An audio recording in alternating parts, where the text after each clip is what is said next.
Hello hello दोस्तों, welcome back to my YouTube channel. तो आज की जो स्टोरी मैं आपको सुनाने जा रही हूँ वो बहुत ही एकदम डरा देने वाली है। तो आज मेरे साथ जो हुआ वो मैं आपको बताने जा रही हूँ। तो आज मेरा आरआरबी ग्रुप डी रेलवे का एग्ज़ाम था, तो मैं वो देने के लिए घर से निकली।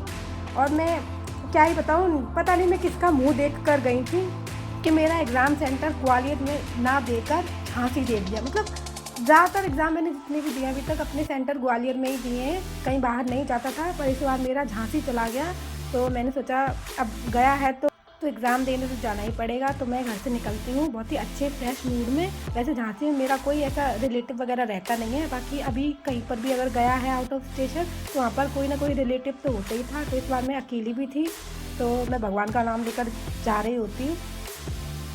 अपने घर से रेलवे स्टेशन तक तो मैं बहुत आराम से पहुंच गई थी ऑफकोर्स, क्योंकि मेरा ही एरिया है तो मुझे सभी कुछ पता होगा। बाकी जब मैं स्टेशन पे पहुंची तो पता चला जो सुबह की जल्दी की जो ट्रेन थी वो 2 कैंसिल हो चुकी थी, और बाकी की जो ट्रेन थी वो 2-2 ढाई घंटे लेट थी।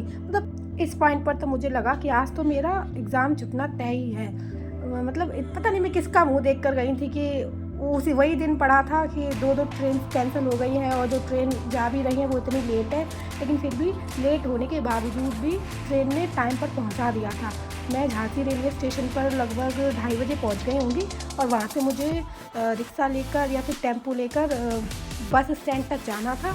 और जो बस मिली सेंटर तक जाने के लिए, सेंटर तो ऑब्वियसली गाँव में ही होता है, तो वो जो बस की जो कंडक्टर था वो फीमेल एक दीदी थी। वो अपने काम को लेकर इतनी इनसेंसिटिव थी। मैंने उन्हें अपना जो भी डेस्टिनेशन है वो बताया, तो उन्होंने पता नहीं ध्यान दिया कि नहीं दिया कि जब मुझे उतरना था उन्होंने तब बताया नहीं। बताओ, मैं उस एरिया की तो हूँ नहीं, तो आपको ही तो बताना पड़ेगा कि ये आ गया है तो उतरना है जिसको उतर जाए। उन्होंने बताया नहीं, और जब मैंने अपना मैप चेक किया तो वो उसमें दिखा रहा था कि मैं 5 किलोमीटर, जी हाँ 5 किलोमीटर आगे आ चुकी हूँ। और मेरे पास समय भी कुछ ज़्यादा बचा नहीं था, 20 मिनट मुश्किल से बचे होंगे सेंटर तक जाने के लिए। और सेंटर तक पहुँचने के लिए भी टेम्पो वगैरह देखना पड़ता है, अगर अवेलेबल ना हो तो पैदल ही जाना पड़ता।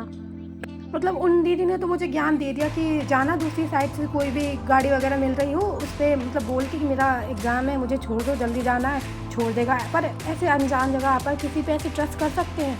तो क्या मैं इतनी डर गई थी, मुझे ऐसा लग रहा था कि अगर ऐसे में मुझे कोई उठा भी ले जाए ना तो मैं कुछ नहीं कर सकती। एकदम सुनसान रोड, और मेन लाइन थी, हाईवे टाइप का था, और वहाँ पर सिवाय डंपर के और कोई नहीं जा रहा था। और आपको तो पता ही है डंपर के लोग, डंपर चलाने वाले या बड़ी गाड़ी हैवी ट्रक वगैरह चलाने वाले होते कैसे हैं। उन पे तो आप एक रत्ती भर भी विश्वास नहीं कर सकते हैं।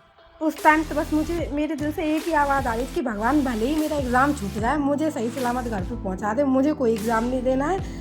इतनी दूर आके यहाँ मेरा ना कोई जानने वाला, अगर कुछ होए भी तो किसी को पता भी ना चले। बस मैं तो भगवान का नाम लेते लेते जल्दी जल्दी चलते जा रही हूँ। पर किस्मत से कि वहाँ पर एक टर्न टाइप का था, शायद उधर से होता हुआ एक गाँव वगैरह जाता है, तो वहाँ से लोकल टेम्पो वगैरह मिल गए थे। तो मैं उस पर बैठ के सेंटर तक गई, और उसने भी एकदम सेंटर के बाहर नहीं उतारा, सेंटर से आधा किलोमीटर दूरी उतारा। तो उसके लिए मुझे फिर से एक और दूसरा टेम्पो लेना पड़ा। तब मैं जाकर जैसे तैसे अपना जल्दी जल्दी घबराते हुए सेंटर तक पहुंची। फिर तो मेरा दिमाग ऐसा ब्लैकआउट हो गया था, पता नहीं ये क्या हो गया। मैंने ऐसा कभी पहले एक्सपीरियंस नहीं किया है। आप ऐसे अनजान जगह पर पहुंच जाओ, और आपके लिए एग्ज़ाम भी बहुत इंपॉर्टेंट है, और आपकी खुद की सेफ्टी तो उससे ज़्यादा इम्पॉर्टेंट है।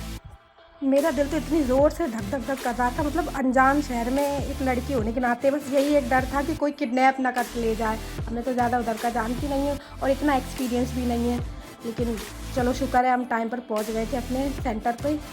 मैं उस टाइम पर इतना डर गई थी कि मुझे ये भी होश नहीं था कि मेरे पास तो फ़ोन है, मैं किसी को फ़ोन ही कर सकती हूँ, थोड़ी देर के लिए बात वगैरह ही घर वालों से कर लूँ, थोड़ा डर कम लगेगा। और शूट वूट तो गया भाड़ में। मैंने कहा आप जितनी जल्दी हो सके अपने सेफ़ जोन में पहुँच जाए, बस भगवान को प्रे करते हुए जल्दी से घर पहुँचा दो, जल्दी से घर पहुँचा दो। लेकिन भगवान ने भी साथ दिया, मैं सही टाइम पर टेम्पो वगैरह मिल गए थे, तो मैं टाइम पर पहुंच गई थी, वरना तो पता नहीं क्या ही होता। वैसे भी एग्ज़ाम छूटता, उससे मुझे कोई ख़ास फ़र्क नहीं पड़ता। अब क्या है, लाइफ है तो दोबारा पढ़ लेंगे, दोबारा एग्ज़ाम दे लेंगे। लेकिन अगर एक बार निपट गए तो फिर गए ही, फिर तो कुछ बचा ही नहीं ना। और मुझे भी पता नहीं कौन सा जुनून चढ़ा था कि मैं घर से अकेले इतनी दूर इतनी अनजान जगह पर एग्ज़ाम देने आ गई। साथ में अगर मैं चाहती तो मैं किसी को ला सकती थी, पर मैंने सोचा ठीक है कर लेंगे।